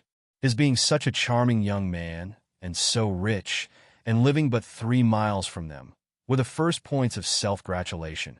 And then it was such a comfort to think how fond the two sisters were of Jane, and to be certain that they must desire the connection as much as she could do. It was, moreover, such a promising thing for her younger daughters, as Jane's marrying so greatly must throw them in the way of other rich men. And lastly, it was so pleasant at her time of life to be able to consign her single daughters to the care of their sister, that she might not be obliged to go in a company more than she liked. It was necessary to make this circumstance a matter of pleasure, because on such occasions it is the etiquette. But no one was less likely than Mrs. Bennet to find comfort in staying at home at any period of her life. She concluded with many good wishes that Lady Lucas might soon be equally fortunate, though evidently and triumphantly believing there was no chance of it. In vain did Elizabeth endeavor to check the rapidity of her mother's words, or persuade her to describe her felicity in a less audible whisper. For to her inexpressible vexation, she could perceive that the chief of it was overheard by Mr. Darcy, who sat opposite to them. Her mother only scolded her for being nonsensical.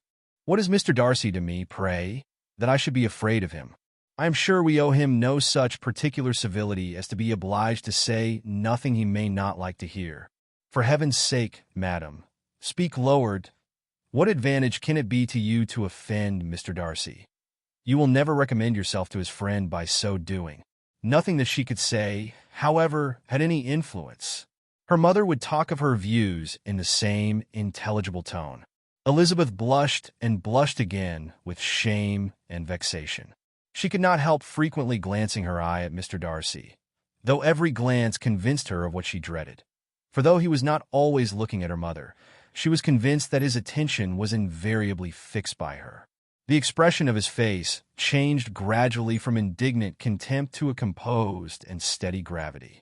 At length, however, Mrs. Bennet had no more to say, and Lady Lucas, who had been long yawning at the repetition of delights which she saw no likelihood of sharing, was left to the comforts of cold ham and chicken.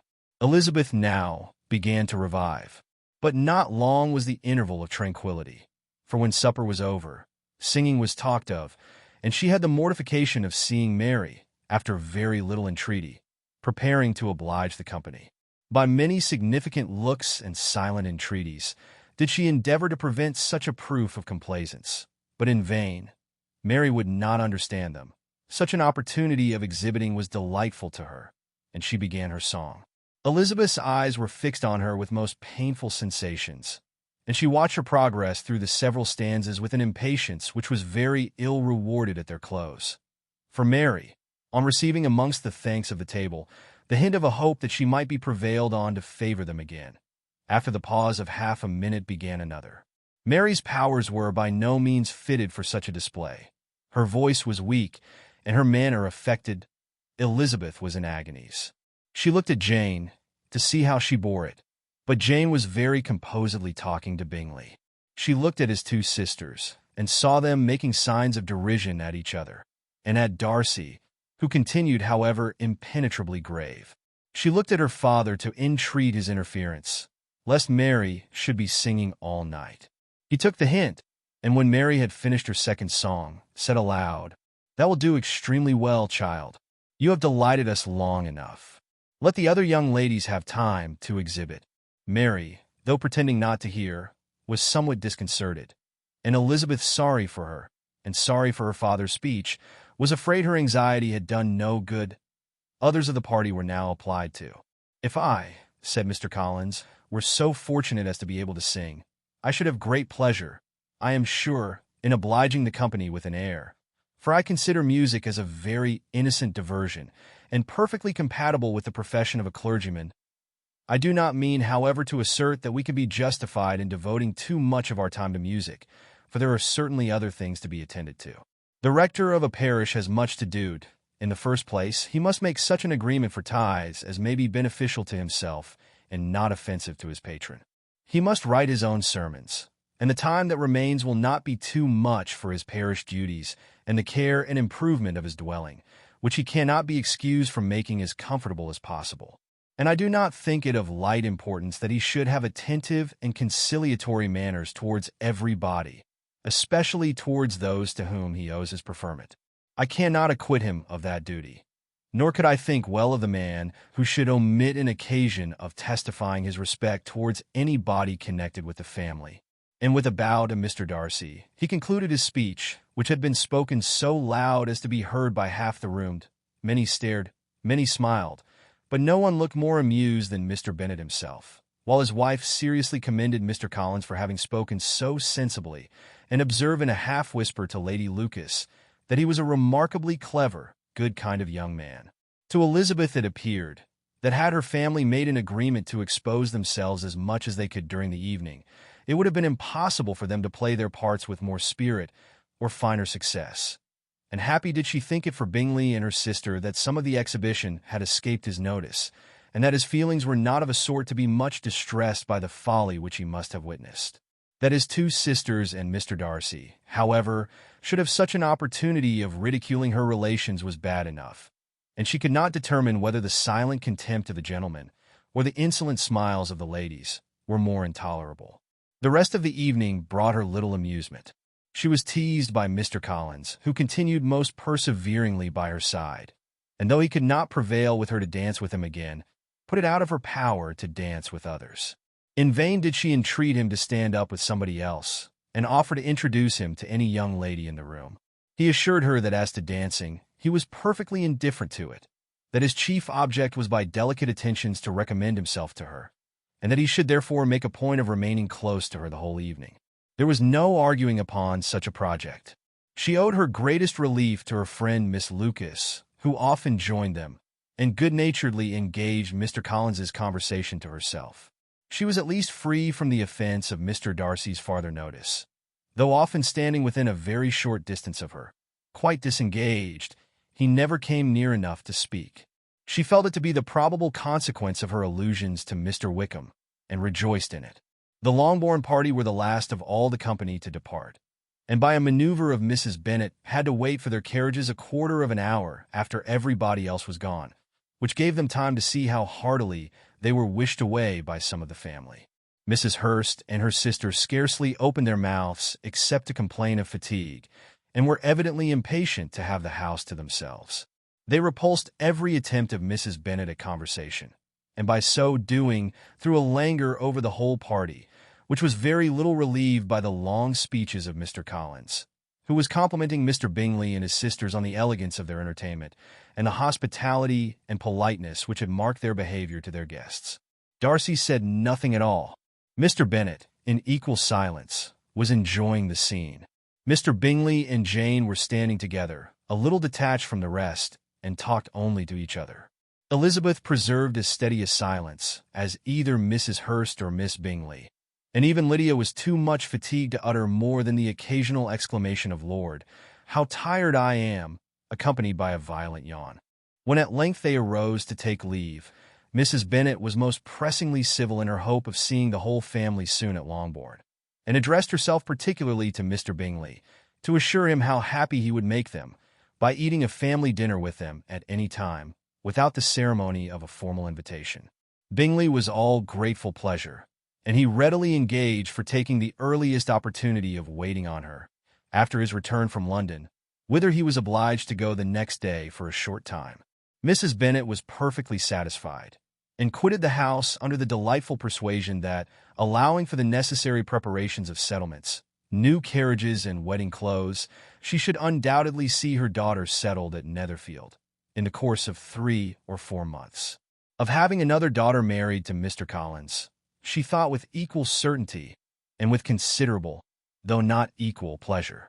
Elizabeth was the least dear to her of all her children, and though the man and the match were quite good enough for her, the worth of each was eclipsed by Mr. Bingley and Netherfield. Chapter 19. The next day opened a new scene at Longbourn. Mr. Collins made his declaration in form, having resolved to do it without loss of time, as his leave of absence extended only to the following Saturday, and having no feelings of diffidence to make it distressing to himself even at the moment, he set about it in a very orderly manner, with all the observances which he supposed a regular part of the business. On finding Mrs. Bennet, Elizabeth, and one of the younger girls together, soon after breakfast, he addressed the mother in these words: "May I hope, madam, for your interest with your fair daughter Elizabeth, when I solicit for the honor of a private audience with her in the course of this morning?" Before Elizabeth had time for anything but a blush of surprise, Mrs. Bennet instantly answered, "Oh dear, yes, certainly. I am sure Lizzie will be very happy. I am sure she can have no objection. Come, Kitty, I want you upstairs." And gathering her work together, she was hastening away, when Elizabeth called out, "Dear ma'am, do not go to... I beg you will not go to... Mr. Collins must excuse me to... He can have nothing to say to me that anybody need not hear. I am going away myself." "No, no, nonsense, Lizzie. I desire you will stay where you are." And upon Elizabeth seeming really, with vexed and embarrassed looks, about to escape, she added, "Lizzie, I insist upon your staying and hearing Mr. Collins." Elizabeth would not oppose such an injunction, and a moment's consideration making her also sensible that it would be wisest to get it over as soon and as quietly as possible, she sat down again and tried to conceal by incessant employment the feelings which were divided between distress and diversion. Mrs. Bennet and Kitty walked off, and as soon as they were gone, Mr. Collins began. "Believe me, my dear Miss Elizabeth, that your modesty, so far from doing you any disservice, rather adds to your other perfections. You would have been less amiable in my eyes had there not been this little unwillingness. But allow me to assure you that I have your respected mother's permission for this address. You can hardly doubt the purport of my discourse. However your natural delicacy may lead you to dissemble, my attentions have been too marked to be mistaken. Almost as soon as I entered the house, I singled you out as the companion of my future life. But before I am run away with by my feelings on this subject, perhaps it will be advisable for me to state my reasons for marrying, and moreover for coming into Hertfordshire with the design of selecting a wife, as I certainly did.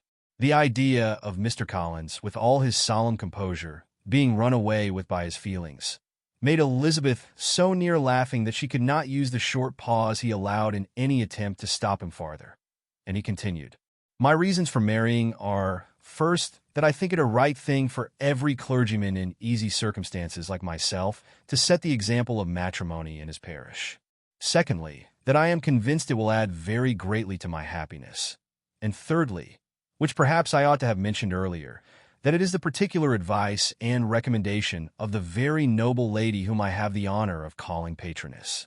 Twice has she condescended to give me her opinion, unasked too, on this subject, and it was but the very Saturday night before I left Hunsford, between our pools at quadrille, while Mrs. Jenkinson was arranging Miss de Bourgh's footstool, that she said, 'Mr. Collins, you must marry. A clergyman like you must marry, choose properly, choose a gentlewoman for my sake. And for your own, let her be an active, useful sort of person, not brought up high, but able to make a small income go a good way. This is my advice. Find such a woman as soon as you can.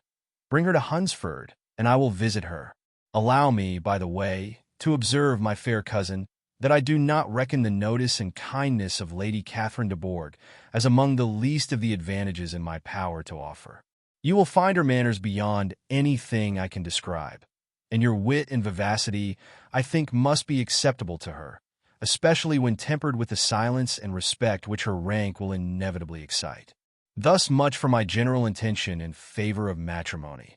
It remains to be told why my views were directed to Longbourn instead of my own neighborhood, where I assure you there are many amiable young women.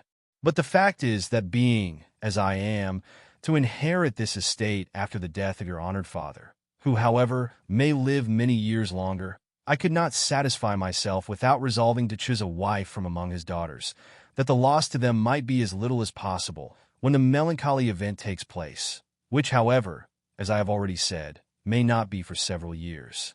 This has been my motive, my fair cousin, and I flatter myself it will not sink me in your esteem. And now nothing remains for me but to assure you in the most animated language of the violence of my affection. To fortune I am perfectly indifferent, and shall make no demand of that nature on your father, since I am well aware that it could not be complied with, and that £1,000 in the 4%, which will not be yours till after your mother's decease, is all that you may ever be entitled to. On that head, therefore, I shall be uniformly silent, and you may assure yourself that no ungenerous reproach shall ever pass my lips when we are married." It was absolutely necessary to interrupt him now. "You are too hasty, sir," she cried. "You forget that I have made no answer. Let me do it without farther loss of time. Accept my thanks for the compliment you are paying me. I am very sensible of the honor of your proposals, but it is impossible for me to do otherwise than decline them." "I am not now to learn," replied Mr. Collins, with a formal wave of the hand, "that it is usual with young ladies to reject the addresses of the man whom they secretly mean to accept when he first applies for their favor, and that sometimes the refusal is repeated a second or even a third time. I am therefore by no means discouraged by what you have just said, and shall hope to lead you to the altar ere long." "Upon my word, sir," cried Elizabeth, Your hope is rather an extraordinary one after my declaration. I do assure you that I am not one of those young ladies, if such young ladies there are, who are so daring as to risk their happiness on the chance of being asked a second time. I am perfectly serious in my refusal. You could not make me happy, and I am convinced that I am the last woman in the world who would make you so. Nay, were your friend Lady Catherine to know me, I am persuaded she would find me in every respect ill-qualified for the situation. Were it certain that Lady Catherine would think so, said Mr. Collins very gravely, but I cannot imagine that her ladyship would at all disapprove of you. And you may be certain that when I have the honor of seeing her again, I shall speak in the highest terms of your modesty, economy, and other amiable qualifications. Indeed, Mr. Collins, all praise of me will be unnecessary. You must give me leave to judge for myself, and pay me the compliment of believing what I say. I wish you very happy and very rich, and by refusing your hand, do all in my power to prevent your being otherwise. In making me the offer, you must have satisfied the delicacy of your feelings with regard to my family, and may take possession of Longbourn estate whenever it falls, without any self-reproach. This matter may be considered, therefore, as finally settled, and rising as she thus spoke, she would have quitted the room, had not Mr. Collins thus addressed her. When I do myself the honor of speaking to you next on this subject, I shall hope to receive a more favorable answer than you have now given me.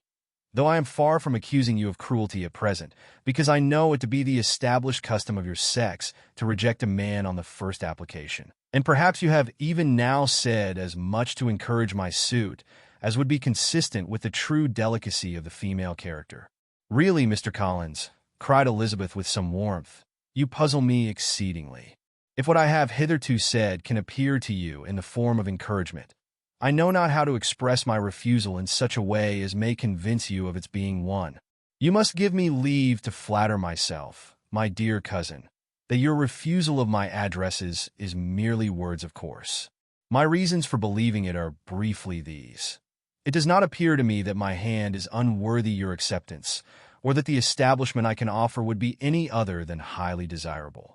My situation in life, my connections with the family of de Bourgh, and my relationship to your own, are circumstances highly in my favor, and you should take it into farther consideration that in spite of your manifold attractions, it is by no means certain that another offer of marriage may ever be made you. Your portion is unhappily so small that it will in all likelihood undo the effects of your loveliness and amiable qualifications. As I must therefore conclude that you are not serious in your rejection of me, I shall choose to attribute it to your wish of increasing my love by suspense, according to the usual practice of elegant females. I do assure you, sir, that I have no pretension whatever to that kind of elegance which consists in tormenting a respectable man. I would rather be paid the compliment of being believed sincere. I thank you again and again for the honor you have done me in your proposals, but to accept them is absolutely impossible. My feelings in every respect forbid it. Can I speak plainer? Do not consider me now as an elegant female intending to plague you, but as a rational creature speaking the truth from her heart.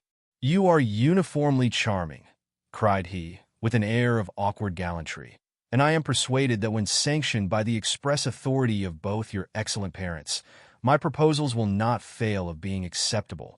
To such perseverance in wilful self-deception Elizabeth would make no reply, and immediately and in silence withdrew, determined, if he persisted in considering her repeated refusals as flattering encouragement, to apply to her father, whose negative might be uttered in such a manner as must be decisive, and whose behavior at least could not be mistaken for the affectation and coquetry of an elegant female.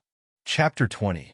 Mr. Collins was not left long to the silent contemplation of his successful love, for Mrs. Bennet, having dawdled about in the vestibule to watch for the end of the conference, no sooner saw Elizabeth open the door and with quick step pass her towards the staircase, than she entered the breakfast-room, and congratulated both him and herself in warm terms on the happy prospect of their nearer connection. Mr. Collins received and returned these felicitations with equal pleasure, and then proceeded to relate the particulars of their interview, with the result of which he trusted he had every reason to be satisfied, since the refusal which his cousin had steadfastly given him would naturally flow from her bashful modesty and the genuine delicacy of her character. This information, however, startled Mrs. Bennet. She would have been glad to be equally satisfied that her daughter had meant to encourage him by protesting against his proposals, but she dared not to believe it and could not help saying so. "But depend upon it, Mr. Collins," she added, "that Lizzie shall be brought to reason. I will speak to her about it myself directly. She is a very headstrong, foolish girl, and does not know her own interest, but I will make her know it." "Pardon me for interrupting you, madam," cried Mr. Collins, "but if she is really headstrong and foolish, I know not whether she would altogether be a very desirable wife to a man in my situation, who naturally looks for happiness in the marriage state. If therefore she actually persists in rejecting my suit, perhaps it were better not to force her into accepting me, because if liable to such defects of temper, she could not contribute much to my felicity." "Sir, you quite misunderstand me," said Mrs. Bennet, alarmed. "Lizzie is only headstrong in such matters as these. In everything else she is as good-natured a girl as ever lived. I will go directly to Mr. Bennet, and we shall very soon settle it with her, I am sure." She would not give him time to reply, but hurrying instantly to her husband, called out as she entered the library, "Oh, Mr. Bennet, you are wanted immediately. We are all in an uproar. You must come and make Lizzie marry Mr. Collins, for she vows she will not have him, and if you do not make haste he will change his mind and not have her." Mr. Bennet raised his eyes from his book as she entered, and fixed them on her face with a calm unconcern which was not in the least altered by her communication. "I have not the pleasure of understanding you," said he, when she had finished her speech. "Of what are you talking?" "Of Mr. Collins and Lizzie. Lizzie declares she will not have Mr. Collins, and Mr. Collins begins to say that he will not have Lizzie. And what am I to do on the occasion? It seems an hopeless business. Speak to Lizzie about it yourself. Tell her that you insist upon her marrying him. Let her be called down. She shall hear my opinion." Mrs. Bennet rang the bell, and Miss Elizabeth was summoned to the library. "Come here, child," cried her father as she appeared. "I have sent for you on an affair of importance. I understand that Mr. Collins has made you an offer of marriage." "Is it true?" Elizabeth replied that it was. "Very well. And this offer of marriage you have refused?" "I have, sir." "Very well. We now come to the point. Your mother insists upon your accepting it. Is not it so, Mrs. Bennet?" "Yes, or I will never see her again. An unhappy alternative is before you, Elizabeth. From this day, you must be a stranger to one of your parents. Your mother will never see you again if you do not marry Mr. Collins, and I will never see you again if you do." Elizabeth could not but smile at such a conclusion of such a beginning. But Mrs. Bennet, who had persuaded herself that her husband regarded the affair as she wished, was excessively disappointed. "What do you mean, Mr. Bennet, by talking in this way? You promised me to insist upon her marrying him." "My dear," replied her husband, "I have two small favors to request. First, that you will allow me the free use of my understanding on the present occasion, and secondly, of my room. I shall be glad to have the library to myself, as soon as may be." Not yet, however, in spite of her disappointment in her husband, did Mrs. Bennet give up the point. She talked to Elizabeth again and again, coaxed and threatened her by turns. She endeavored to secure Jane in her interest, but Jane, with all possible mildness, declined interfering. And Elizabeth, sometimes with real earnestness and sometimes with playful gaiety, replied to her attacks. Though her manner varied, however, her determination never did. Mr. Collins, meanwhile, was meditating in solitude on what had passed. He thought too well of himself to comprehend on what motive his cousin could refuse him, and though his pride was hurt, he suffered in no other way. His regard for her was quite imaginary, and the possibility of her deserving her mother's reproach prevented his feeling any regret. While the family were in this confusion, Charlotte Lucas came to spend the day with them. She was met in the vestibule by Lydia, who, flying to her, cried in a half-whisper, "I am glad you are come, for there is such fun here. What do you think has happened this morning? Mr. Collins has made an offer to Lizzie, and she will not have him." Charlotte had hardly time to answer, before they were joined by Kitty, who came to tell the same news, and no sooner had they entered the breakfast-room, where Mrs. Bennet was alone, than she likewise began on the subject, calling on Miss Lucas for her compassion, and entreating her to persuade her friend Lizzie to comply with the wishes of all her family. "Pray do, My dear Miss Lucas, she added in a melancholy tone, for nobody is on my side, nobody takes part with me, I am cruelly used, nobody feels for my poor nerves. Charlotte's reply was spared by the entrance of Jane and Elizabeth. "Aye, there she comes," continued Mrs. Bennet, looking as unconcerned as may be, and caring no more for us than if we were at York, provided she can have her own way. "But I tell you what, Miss Lizzie, if you take it into your head to go on refusing every offer of marriage in this way, you will never get a husband at all, and I am sure I do not know who is to maintain you when your father is dead. I shall not be able to keep you, and so I warn you, I have done with you from this very day that I told you in the library, you know, that I should never speak to you again, and you will find me as good as my word. I have no pleasure in talking to undutiful children, not that I have much pleasure indeed in talking to anybody. People who suffer as I do from nervous complaints can have no great inclination for talking. Nobody can tell what I suffer, but it is always so. Those who do not complain are never pitied." Her daughters listened in silence to this effusion, sensible that any attempt to reason with or soothe her would only increase the irritation. She talked on, therefore, without interruption from any of them till they were joined by Mr. Collins, who entered with an air more stately than usual, and on perceiving whom, she said to the girls, "Now I do insist upon it, that you, all of you, hold your tongues, and let Mr. Collins and me have a little conversation together." Elizabeth passed quietly out of the room. Jane and Kitty followed, but Lydia stood her ground, determined to hear all she could, and Charlotte, detained first by the civility of Mr. Collins, whose inquiries after herself and all her family were very minute, and then by a little curiosity, satisfied herself with walking to the window and pretending not to hear. In a doleful voice, Mrs. Bennet thus began the projected conversation. "Oh, Mr. Collins."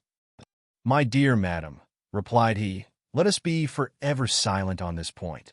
Far be it from me," he presently continued in a voice that marked his displeasure, "to resent the behavior of your daughter. Resignation to inevitable evils is the duty of us all, the peculiar duty of a young man who has been so fortunate as I have been in early preferment, and I trust one am resigned. Perhaps not the less so from feeling a doubt of my positive happiness had my fair cousin honored me with her hand. For I have often observed that resignation is never so perfect as when the blessing denied begins to lose somewhat of its value in our estimation. You will not, I hope, consider me as shewing any disrespect to your family, my dear madam, by thus withdrawing my pretensions to your daughter's favor, without having paid yourself and Mr. Bennet the compliment of requesting you to interpose your authority in my behalf. My conduct may I fear be objectionable in having accepted my dismission from your daughter's lips instead of your own. But we are all liable to error. I have certainly meant well through the whole affair. My object has been to secure an amiable companion for myself, with due consideration for the advantage of all your family. And if my manner has been at all reprehensible, I here beg leave to apologize.